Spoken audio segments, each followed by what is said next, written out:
Bienvenue aux internautes qui nous suivent sur www.seneplus.com. Nous sommes au 4e numéro de l'émission Les Jeunes s'engagent avec comme invité M. Sekouna Diatta, qui est le coordonnateur du projet de reboisement dans la localité du Blouf, dans l'arrondissement de Tendouk, au sud du pays.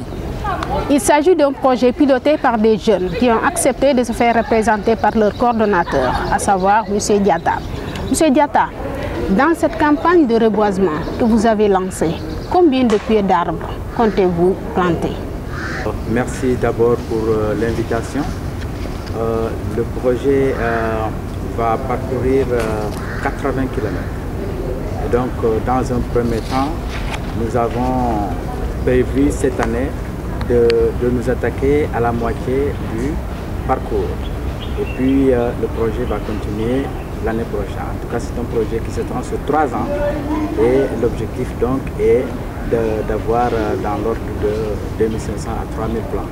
Donc, chaque année, vous comptez planter 2500 plants, oui. Plants. Ok.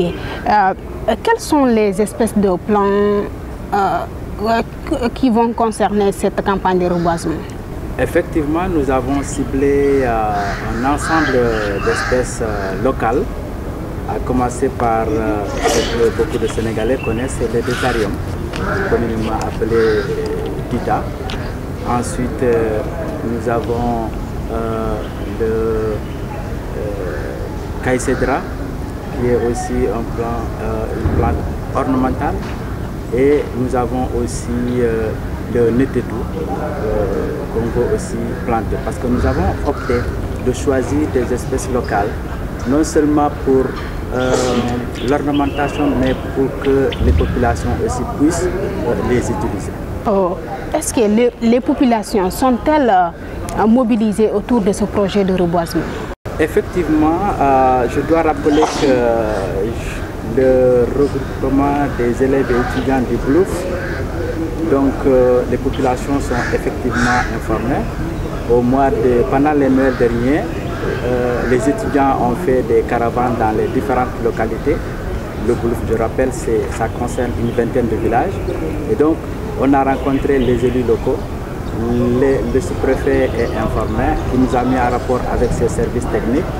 Et très récemment, nous avons rencontré l'AGEROUTE, qui est maître d'œuvre de la route que nous voulons reboiser et qui nous a manifesté vraiment son intérêt de nous accompagner dans ce projet.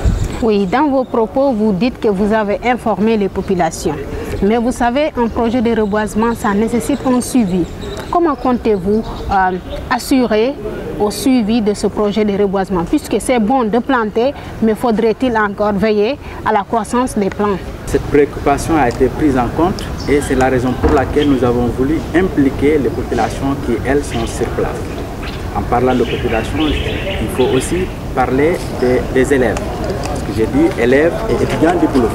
Au niveau des écoles primaires de la localité et des collèges et lycées, nous avons entrepris des démarches de sensibilisation pour que les populations elles-mêmes s'approprient de ce projet-là. À quelle hauteur s'élève le budget pour cette campagne de reboisement?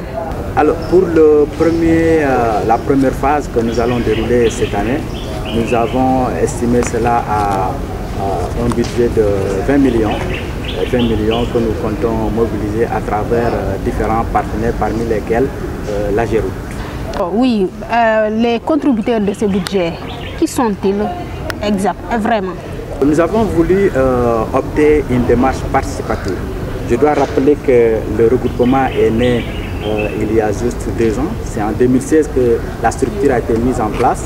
Mais ils ont eu une démarche originale en allant vers les personnes ressources de la localité qui sont membres d'honneur de cette association-là. Et donc, il y a des contributions des amicales, il y a les contributions de ces personnes ressources-là, il y a des communes qui se sont engagées à nous accompagner et il y a bien sûr l'AGEROUTE qui est un partenaire dans ce projet. Oui, l'AGEROUTE, on sait que l'AGEROUTE œuvre dans les BTP, là les bâtiments et travaux publics. Comment l'AGEROUTE contribue-t-il à ce projet de reboisement? En réalité, comme vous le savez, la première phase concerne la plantation tout au long de la route, la boucle du Blouf.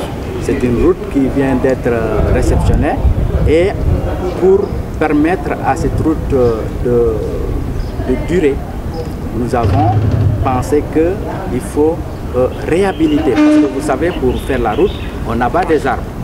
Et il relève même de l'AGEROUTE de réhabiliter la zone parcourue par la route. Et je dois dire que lorsque nous avons été reçus par l'AGEROUTE, ils ont magnifié l'élan puisque nous sommes venus vers eux pour les aider en réalité à réhabiliter ce qui était de leur ressort. Donc de ce point de vue, la question ne se pose pas.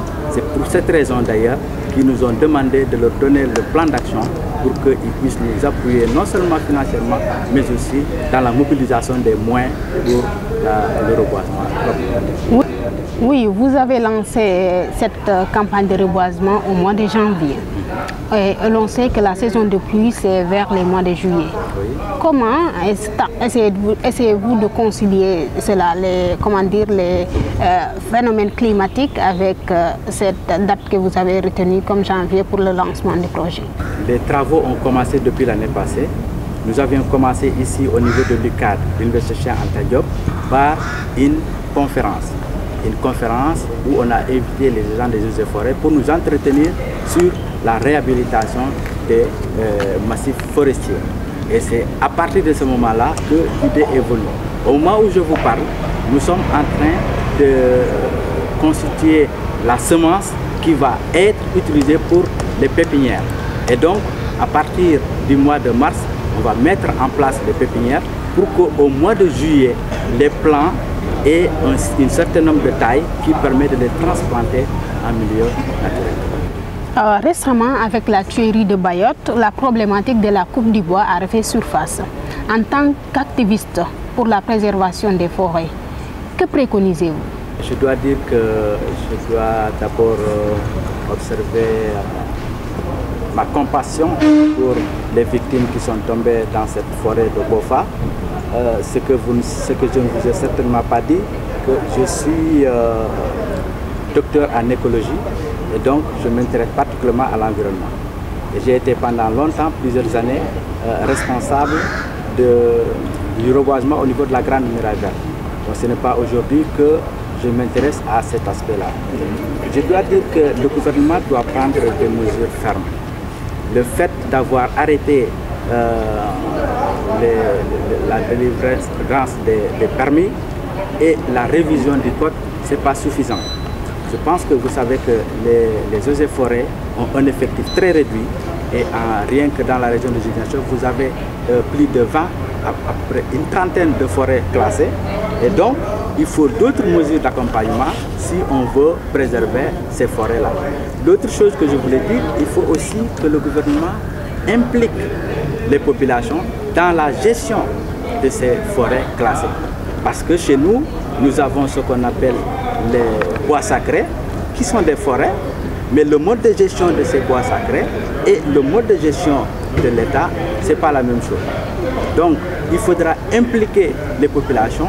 Je ne sais pas qu'est-ce qui est contenu dans ce code forestier qui doit être révisé, mais la composante population locale doit être prise en charge si on veut effectivement préserver ou en tout cas avoir une gestion rationnelle des forêts dans notre pays. Je ne parle même pas uniquement de la Casamance, mais dans notre pays.